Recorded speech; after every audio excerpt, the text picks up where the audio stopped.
The seals of Shoyol Ghul are weak now, and the Dark One reaches out. The shadow is rising to cover humankind. In Tar Valon, Min sees potent and hideous doom. Will the White Tower itself be broken? In the Two Rivers, the White Cloaks ride in pursuit of a man with golden eyes, and in the pursuit of the Dragon Reborn. In Kantorin, among the Sea Folk, High Lady Surath plans the return of the Shan-Chan armies to the mainland. In the Stone of Tyr, the Lord Dragon considers his next move. It will be something no one expects. Not the Black Ajah, not the Tyrant nobles, not the Aes Sedai, not Egwene or Elaine or Nynaeve. Against the Shadow Rising stands the Dragon Reborn. Welcome to Storybound, where we will be reviewing Wheel of Time 4, The Shadow Rising. The Shadow Rising, we start with Min making her way to the tower in Tar Valon to meet with the Amyrlin Seat. On her way up, she sees visions of the Aes Sedai guards and helpers dead in the streets and hallways. She also sees a vision of the Sion Aes Sedai, Jude, on the floor. We are given some exposition of what happened towards the end of the last book, as well as a quick touch on each character.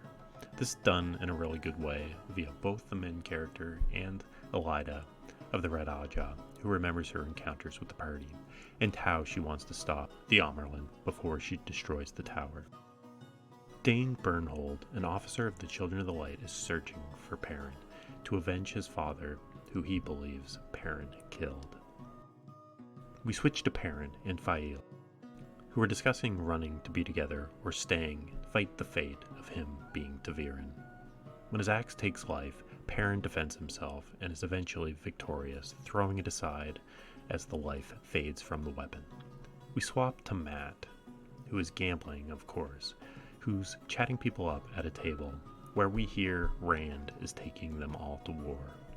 Just as they are about to play, Mat is attacked by cards breathed to life and he fights them off.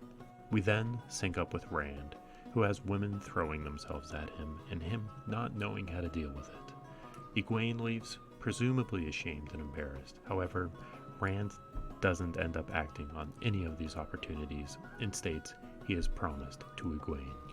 Rand is attacked in similar fashion to Mat and Perrin.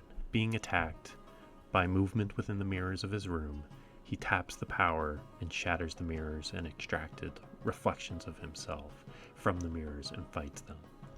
He pulls on saidin and, using Callandor, cuts down the remaining shadows. Perrin and Rand chat about the events with Moiraine and try to decide what to do next. We switch to Tom, who appears to be writing a forgery of sorts, and hears a knock at his door.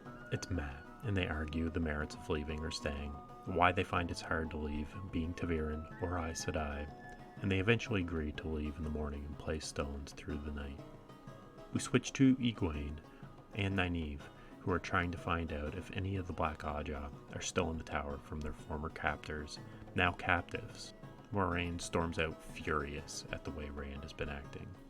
Perrin isn't sure what to do with his life and consoles with Faile, and he decides to take a group back to the Two Rivers to stop the White Cloaks that are hunting him. At this moment, we see both Rand and Perrin are starting to show the ability to take charge and grow in confidence. Rand particularly shows that he can keep calm and analyze the situation and say what needs to be said, as he did with the farmers at their council. This book starts off incredibly strong, and then we head back into a format of splitting up the team for what feels like equally weaker stories of them trying to either gain some knowledge or power through means that the wheel wills. Rand's story starts off the strongest. I felt he was finally taking control of himself and learning what he needs to be, and even as he struggles to do so. However, once we leave the stone, Rand does fall back into his ways of acting first before thinking, getting hit on by every woman in sight, and not understanding how to react. I laugh at the line of Rand trying to ponder what could she possibly lay me to remind me of my Aiel blood, and yeah, Rand, what indeed. We do get another really spectacular bookend with Rand and his arc against the Forsaken Azmodan, as well as Lanfear. The scale of these battles is getting tremendous, and was an interesting contrast to the Battle of the Two Rivers that felt fairly epic, but now so incredibly small in scale by comparison. We do get some growth throughout this story of Nynaeve, Elaine, and Egwene, who are slowly becoming more and more capable, and we see them finally get an upper hand on some enemies through this book, which was a nice change of pace. It was also nice to see a continuation of their arc dealing with the Shan-Shan, as well as the Black Ajah and Forsaken while doing some infiltration in Tanshiko. We also see Nynaeve get a moment to shine at the end of the book, facing off in a battle of minds with the Forsaken and with the Black Ajah, ending in a wild blast of balefire, showing off her new abilities, which hopefully she'll continue to learn to control better. I am curious to see when these three train to become full Aes Sedai, what it'll look like, and how they will grow moving forward. As for Mat, he's in the book. Loial is still top tier, awesome. I love his character. He gets a really good hero moment in this book. I'm starting to understand all the Lan love now. He's really growing on me as well. Tom has been taking a bit of a back seat, but it's nice to see other characters shine a bit. However, for me, this book is about Perrin. I was asking for him to get his moment, and honestly, I couldn't wait for his chapters to come up in this. We get a love story, a boy-turned-man returning to the land he hails from to build a resistance to save it from Trollocs, Forsaken, and the White Cloaks. It was fantastic. His relationships with Fael continue to grow and blossom, and I really enjoyed their interactions. It felt like we watched them both grow quite a lot in this book, but especially Perrin.